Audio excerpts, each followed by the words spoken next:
Hey Edwin, and what's up YouTube? I feel like I haven't posted in a while, but I finally have another build to show off here, and I'm actually really excited to kind of go over this one. Um, yeah, there's just a lot of that has gone into it, a lot of exciting things to talk about and to nerd out over. So Edwin, this is your demo video and also an explanation and overview of everything that went into your saber that you purchased from me. So I'll go over all that right now, talk a little bit about the weathering, the chassis, the install, and everything. So I'll take it over to the desk over here and we'll take a closer look. All right, now that we're over here at the desk, I'll take some time to explain everything that I did to the outside and inside of this hilt, because I'll be honest, a crap ton of work went into this thing. I'm happy with the result though, and I'm excited to kind of go over everything because it's really it was really a fun project, and there was just a lot of just funny moments that kind of happened throughout, and it'll make more sense when I explain. So I'm gonna start with the very first thing that we did, and if I remember correctly, it was the grips. So these had the original grips that the saber comes with from, I mean, I don't know where you bought it, but I know you can get these at Dark Wolf sabers and other websites like that. But they're too short. The ends are, square cut. The color is like a little too glossy too, so it's not terribly accurate. So you had asked like, hey, can we maybe switch those out? And I was like, yeah, sure, that's easy enough, So I got these off of Wonga. I cut them to length to match the prop more, and I cut the angle and sanded it and everything. So it's got all that going on there. And then ever since then, the weathering it was like a snowball effect. And I don't mean that in a bad way, because I really enjoyed doing every bit of this hilt, but it snowballed into what you see today, which is nothing near what it started off as. So let's continue on. The next thing that I think that I started with was I can't even freaking remember.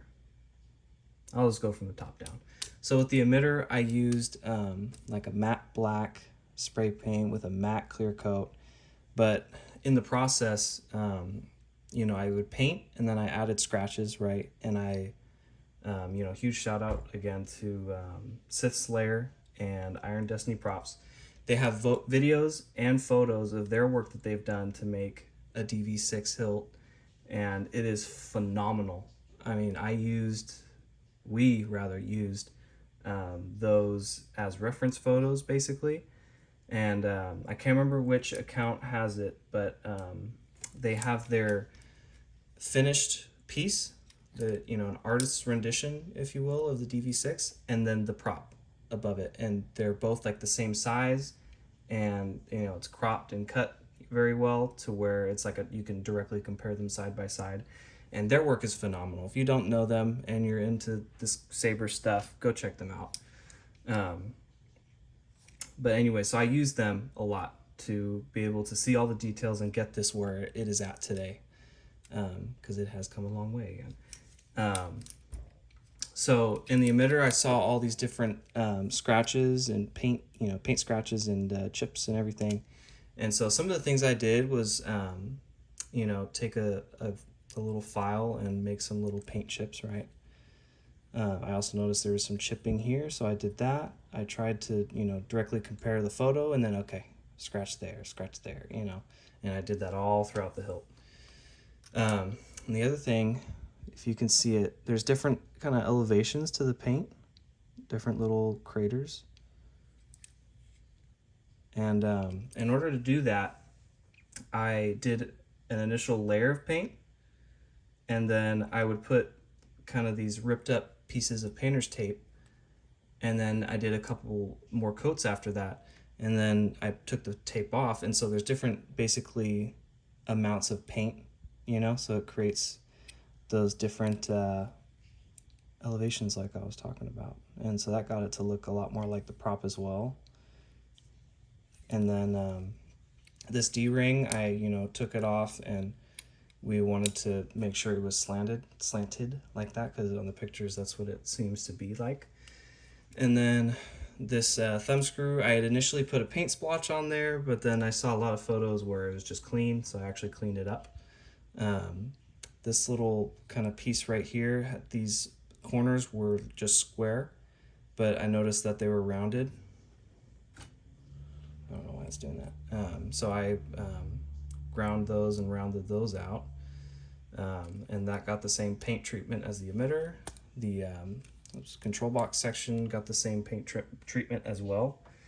But moving on down, I tried to add all the appropriate scratches that you can see in the pictures, you know, where they are, the amount of scratches there are, you know. I know like this in particular, these and these right here are like scratches that I very distinctly saw in the photos. And then on the other side, there's some more, right? And if you look at photos, you will see those. That one right there.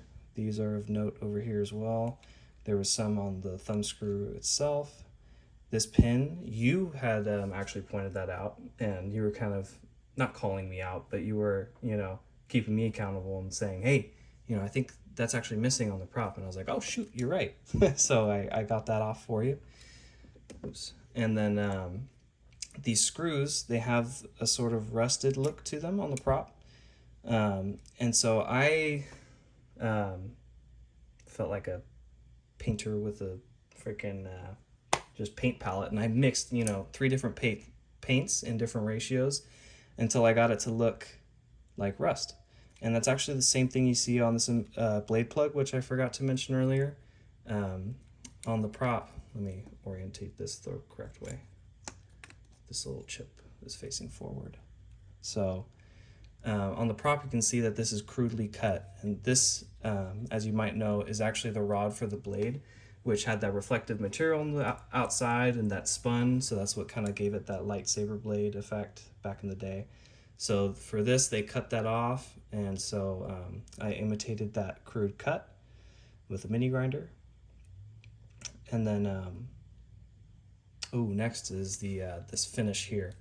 So these hilts and, you know, several other LGT hilts, I actually have a saber forge that had this chrome finish on it.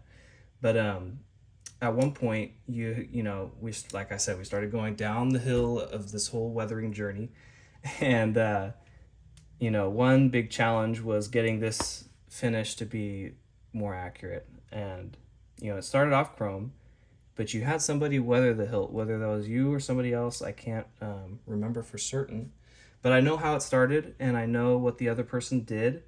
And I kind of applauded them for taking that on, because this chrome finish is really difficult to deal with, in my opinion.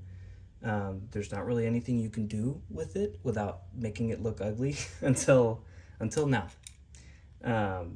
I was doing some experimentation, because after you had asked me, you were like, hey, you know, can we, you know, do this to it, that to it, and weather it and everything? And I was like, I don't know, let me see what I can do. And you know, we kind of went back and forth a couple times like that, where I was like, I don't know, let me see, I don't know. And then every time I, you know, with a little bit of skill and a lot of luck, I found a solution to get it more and more like the prop. And a little funny tidbit, at one point, especially when I did this to the silver section, I looked at it and I was like, wow, I got like an this sounds funny, but I got an adrenaline rush, and I was like, dude, this is going somewhere. Like, I was so excited. I was like on an adrenaline high all day, which sounds so nerdy, but that's okay. I'm proud of it. But that happened, and I was just so motivated to keep going. You know, at first I was skeptical, and now, like, you know, I went from skeptic to believer. I was like, dude, let's keep going.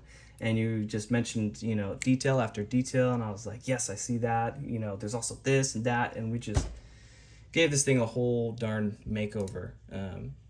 I think that when you get it, you will not recognize that this was your original saber. At least I hope so, because there was a lot of work that went into this. But what I did for this, back to where I was even at, I utilized this blade plug to chuck this hilt on a drill so that I can get it to spin, kind of like having it on like a lathe, right? I had to take a lot of these parts off. I actually ended up using one of these screws and replacing it where the thumb screw was to keep the shroud on, because I didn't want to, I couldn't sand it with this on there while it was spinning, so I needed it to be more flush. I also had to take the pins out and this off. But that was another cool thing about this hilt, is that it like completely disassembles, which is really awesome. But I would spin it, and I used 2000 grit sandpaper, very smooth. But I was able to, with that, after actually taking off and stripping all of the weathering that was on here, I used the 2000 grit and I got it to look like this. And like I said, I was really excited. I think it looks really good. It's a lot more accurate than it was before. And yeah, so that kind of propelled me forward. I did the control box section and kind of weathered the paint job. As you can see, there's a lot of nice layers to it. This was an accident, but a good accident. So I got impatient during the process because I was so darn excited. And I had painted over this and then clear coated it. And then I was trying to handle it too early. And I smudged the frick out of the paint here. Out of focus. But I heard in one of the videos of somebody, doing the saber, that it actually looks like there's putty filler there. And then I looked at it, and then I looked at this, and I was like, dude, that's actually spot on. So I kept it instead of fixing it, and it looks exactly like the prop. Both sides of the control box there, they have a little bit of that. So that was totally awesome. And then down here, there's a lot of work that went into this as well. On the prop, there's this yellow glue residue, or that's at least what I'm pretty sure that it is, from the original grips from the Luke prop, if you know the history of the stunt saber. So I replicated that, and what I had on hand was some 3M spray glue, and I thought to myself, I'm pretty sure that dries a yellowish tone. And I tested it out on something else, but it was actually clear. And so I was like, frick, what do I do now? Well, I did, what you would obviously do. And I mixed yellow paint with the glue. And I applied it very carefully inside there while masking off the grips, which were unfortunately already on there. But I got it to that, yellowish tone. And if you look at the prop, it looks very similar to this. And so I was so happy with that. And then a late, detail that you pointed out was that it's actually in this section as well. So I made sure to add that as well. And then I already mentioned the T-track grips. The other thing that I did was drill these holes where the original Luke props T-track grips screwed onto there. And there's 3 holes. I'll kind of go through the whole thing. I had accidentally drilled extra because I thought they were there, but there's actually 3, which you pointed out, so I fixed that. And then moving on down to the pommel, I weathered it to try to look like the prop as much as possible, and then I paint rested this D-ring completely. And I think that turned out really good. I love that paint combination there. So yeah, that's the whole outside of the hilt, yeah. I don't think I'm forgetting anything. So yeah, a crap ton of work, and I loved it. So let's go to the inside of the hilt, get the chassis out, show you the whole thing, and then go over battery installation. So these screws on the outside of the hilt are actually functional. They can actually hold the chassis in, which you need to do. And once you loosen all those, just like a quarter, half turn, this pulls straight out. So I'll go from the bottom up. A little shout out to Benji over at Nerf Herder Costumes. We had been kind of messaging because I had asked him about this stuff that I saw that he used in a build once, and he pointed it out, what he used. I think this is a different brand, but it's a gasket maker is what it essentially is. And it, it's not wet, what would you say? It's like a paste, but it dries like rubber. And you can use that to not only fully enclose the hilt, but isolate those pads. And so it protects them from touching anything metal. So that's a huge plus. You know, 2 birds with 1 stone there. You increase the sound quality in the process. I imitated the Death Star, you know, light windows a little bit. It's not the exact pattern, but that's my inspiration for that. Real quartz crystal. I weathered the brass rods a little bit. Here's your battery cradle. It says power cell and Arabesh inside. And then I was really sad about this, but you didn't request it, so I didn't mess with it any further. But I tried to wire an LED strip in there, but unfortunately I couldn't pull it off. So I did put some metal mesh in there though, which is another recommendation from Benji. And again, you know, if you don't know who Nerfurter Customs in and you're watching my channel, I don't know how that happened, but go, you know, look at his channel too. He's got some of the best saber content out there, and his work is, you know, absolutely amazing. He's one of the masters of weathering and installation. So super cool guy, love his videos. But so yeah, that's where I took this whole inspiration from. That metal mesh came as a recommendation from him. Up here you got your tactile buttons. Top one's power, bottom one's aux. You've got my little logo there, and then it's read this way. This was requested, and you wanted it in Arabesh for it to say, "You were right about me," which is some of Darth Vader's last words. And then on here it says, "It is too late for me, son." So just some more of his quotes. This says Tano Sabers right here. You've got your OLED screen, which I had suggested and asked if I could do for your build. You didn't request it, but you were, what's the word, gracious enough to let me give it a shot, because I did tell you, you know, I haven't done it yet, but I would really, you know, love to try it on your build. And so I kind of ran the risk of, like, you know, let's say I couldn't get it to work. There's a whole, you know, empty square there, so I would have potentially had to buy you a new chassis with this feature taken out, you know, if I couldn't figure it out. So, you know, I guess I just wanted to be transparent that it was my first time, but I was totally, you know, ready to have to buy you a new chassis if I didn't get it to work. But I did want to try to take the opportunity to at least try it. And I got it to work, fortunately, and it's really cool. I love it. I sent you some videos, and you were kind of saying that you actually really liked it too. So I have a couple different images on there for the different fonts, so it's kind of some variety there. So you have easy access to your micro USB and your SD card. For the micro USB, you do need a 90-degree cable. So if you need a link to one of those, I can give that to you if you plan to update or edit your saber, which I don't think you will, but just in case, the option's there. And then with tweezers, you can pull the SD card out. I'm not going to do it on camera right now, but you can pull it out. I actually edited it and, you know, messed with it in this state. So I wanted to make sure that if I could do it, okay, then you can do it. So it's your Profi version 2.2. And then your stock V3's up top. And I did recess it a little bit so that those pins aren't sticking so high up, because they are long pins. So that keeps them, you know, nice and protected. They only get depressed a certain amount, you know. So just a little bit of durability there, I guess I would say. So yeah, when you want to install the battery, finally we're at the frickin' electronics and actually turning the saber on. Super long video, but that's okay. So when inserting the battery, it does go in, if you can see that, in this orientation. Spring side being your negative, which is a common saying nowadays in the saber game, because it is very important. If you put it in backwards like this, it could damage the electronics, so please be careful. You want to put it in this way. Oh, and another thing is, this was your requested battery wrap. Gave you some options, and you chose this one, and I think it matches pretty well. So yeah, back to the battery. Goes in this orientation.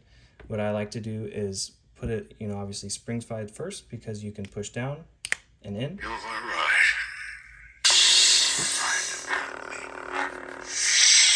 That was like one of the requested quotes that you wanted on there, so Kind of sucks that I accidentally turned it on in the process, but they are on there. Everything you requested is on there.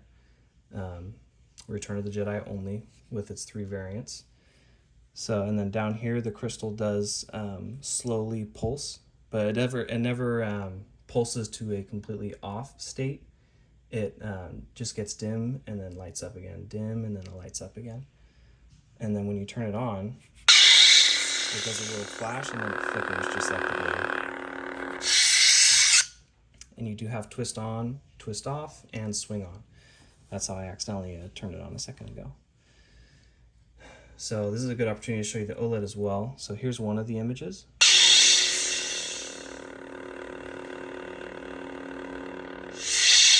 When you turn the saber off, it shows you your battery level. Click aux for the next font. This mask off. Here's your next image. Go to the next one. Conduct your search and bring his companions to me. I don't know why it says RNTJ. In the config, I did label it as Vader_ROTJ. So I don't know why that is, but here's the last image. I think this one's my favorite. I didn't think it would be, but I actually really like it. So yeah. So that's the OLED in all of its glory. In my next personal saber, I am most definitely going to add that in. So with the blade plug, I like to install the blade plug. Sorry, I got to do this off camera real quick. Flush in the emitter, as you can see, and it kind of creates a backstop for you to push the chassis in. And you know it's all the way in when you can see 3 windows, and it's at the top of that 3rd window. So you can kind of test it out. So now that it works, you want to take your Allen key and tighten all those screws. There's this one in the front, and then 2 in the back.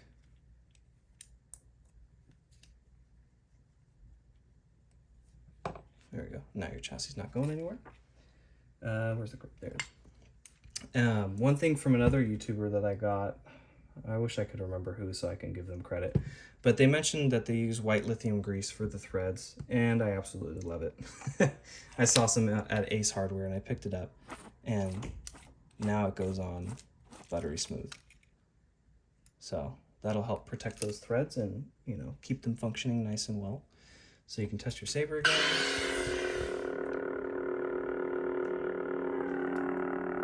Love that sound, the nice deep hum. It's got a good amount of resonance within the hilt because the chassis doesn't go all the way to the bottom. Sits a little bit up and is fully enclosed. And you do have a 24mm speaker from the saber blade.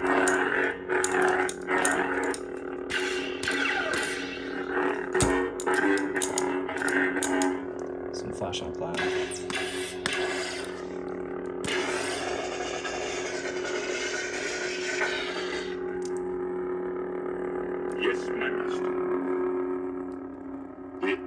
Does not share your optimistic appraisal of the situation. So classic. So yeah, that's pretty much all the electronics now that I've gone over. I'm gonna change the position of the camera so that I can show you the blade and all the functions with it on there. All right. So let me go show you how to install the blade real quick. With the battery and chassis back in the saber, you can now put in your blade. So to do that, you just loosen that thumb screw, take the blade plug out, insert your blade, till you insert it till you touch the pins, and then you can push a little bit more to feel that kind of spring action from the pogo pins. Tighten it down, and then turn it on to give it a test.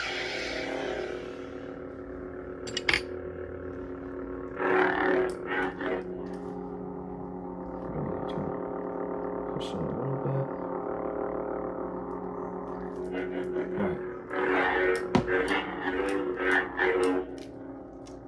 Got flash on clash. Bottom button is auxiliary, so you hit that for blaster deflex.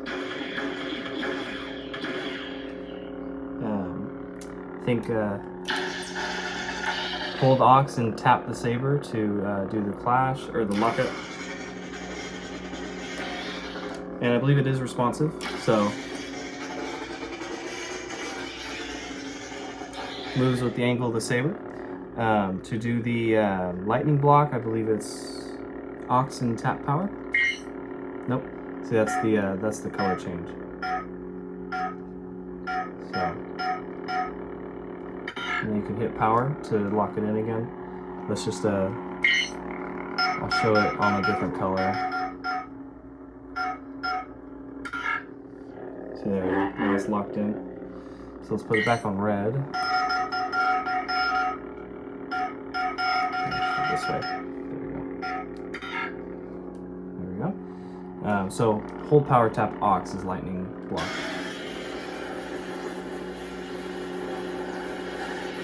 So that's different from the clash. As you can see, it's localized. There, it's sporadic. Let's see what else. If you hold it straight up while the saber's on, it'll play the track that I have coded for it to play by default. Oops. There we go. You can barely hear it's the throne. It starts off really soft, but you can hear it. Same thing to turn the quote back off, and then hold it at any other angle and do the same thing, and it'll do the quotes. If you will not fight, then you will meet your destiny. You don't know the power of the dark side. I must obey my master. Hearing all the Return of the Jedi quotes, it's just, ooh, there's something about it. I love it. I've been having fun playing around with this a little bit. So let me actually turn one more light off.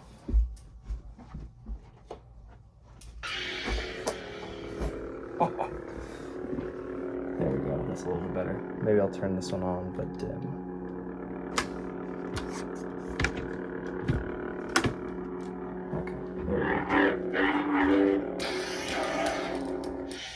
Let's look at that ignition again.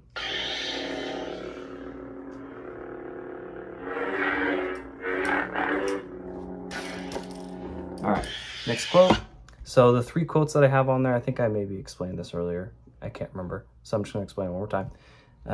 There's Vader up until the duel. There's the duel itself, and then there's his final words at the end of, or like his last moments with Luke.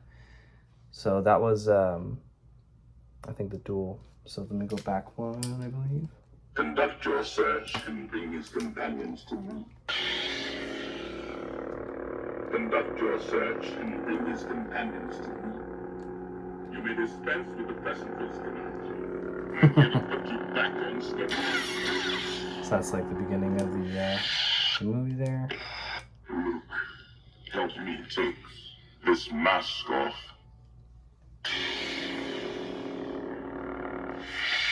Oops. Go. Leave me. Nothing can stop that now. All those quotes, they're pretty heartbreaking now. But yeah. Saber sounds really good, feels really good. The buttons work very well. I like just how clicky they are and easy to operate.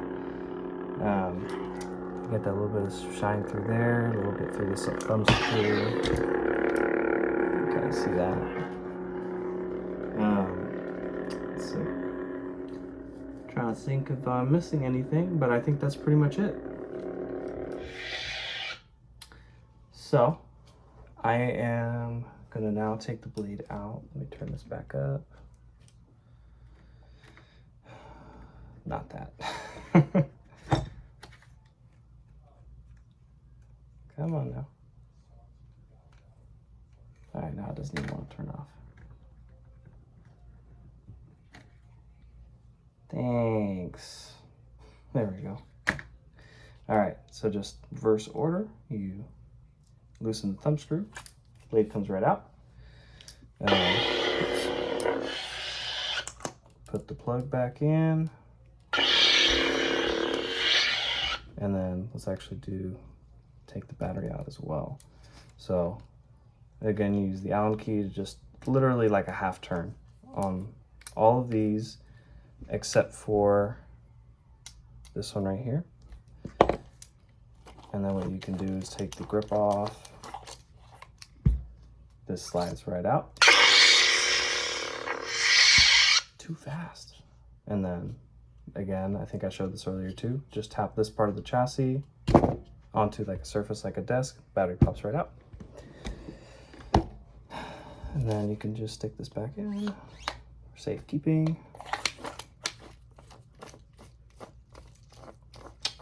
Greased up, baby. All right, so that pretty much does it for this demo video and kind of explanation of work done. I hope that I can get this saber out to you within the next day or two. And I hope that you really enjoy it. I hope you get it and are very pleased with the finish, the overall finish of the saber, while also pleased with the just robustness and I guess functionality of the electronics. It's kind of a cool saber in that it not only looks cool, but also functions very well. So I hope that all works out for you.